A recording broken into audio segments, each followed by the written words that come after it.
ठाण्यातल्या गावदेवी प्रभाग समिती कार्यालयाजवळच्या भाजी मार्केटला आज पहाटे 3च्या सुमारास भीषण आग लागली आहे। या आगीत दोघांचा होरपळून मृत्यू झालाय।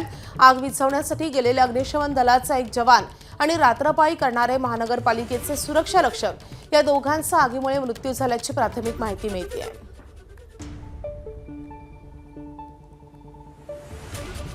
तर गावदेवी परिसरामधल्या भाजी मार्केटमध्ये ही भीषण आग पहाटेच्या सुमारास लागलेली होती आणि या आगीमध्ये होरपळून दोघांचा मृत्यू झालेला आहे। आपले प्रतिनिधी अक्षय भाटकर आपल्या सोबत आहेत। अक्षय, या आगीची सध्या काय स्थिती आहे? दोघांचा मृत्यू झाल्याचंही कळत आहे। सध्या तरी ही जी परिस्थिती आपण पाहताय की सकाळी पहाटे आग लागलेली होती भाजी मार्केटला, पण आता जर आपण पाहिलं तर 2 जणांचा यामुळे मृत्यू झालाय अशी बातमी ही समोर आलेली आहे। एकूण 3घांना यावेळी ऍडमिट करण्यात आलेलं होतं आणि या ज्या दोघांचा मृत्यू झालाय त्यामध्ये या भाजी मंडईचे जे सुरक्षा रक्षक आहेत ते त्यांच्याबरोबर एका अग्निशामक दलाच्या जवानाचा देखील यामध्ये मृत्यू झाला अशी माहिती ही पालिकेकडून सध्या दिली जात आहे।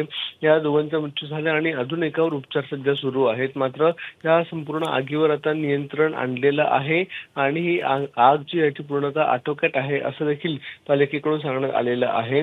त्याचबरोबर आता सध्या या आग विझली असून आतमध्ये कुलिंग ऑपरेशन जे आहे ते देखील सुरू आहे अशी माहिती ही पालिकेच्या अधिकाऱ्यांनी आपल्याला दिलेली आहे। मात्र ही आग नेमकी का लागली, कशामुळे लागली ह्याचे देखील कारणाचा शोध आता घेतला जातो आहे आणि अचानक ही जी आग लागलेली होती त्याच्यामुळे अजून किती नुकसान झालेलं आहे, आतमधल्या गाळ्यांमध्ये जे वेगवेगळे व्यापारी होते व्यापाऱ्यांचे किती नुकसान झाले याची देखील अजून माहिती ही काढण्याचं काम चालू आहे। मात्र अचानक लागलेल्या आगीमुळे संपूर्ण नौपाडा परिसर असेल किंवा स्टेशन परिसर असेल, गावदेवी परिसर असेल, यामध्ये भीतीचं वातावरण सध्या निर्माण झालेलं आहे। अक्षय, धन्यवाद या सगळ्या सविस्तर माहितीसाठी।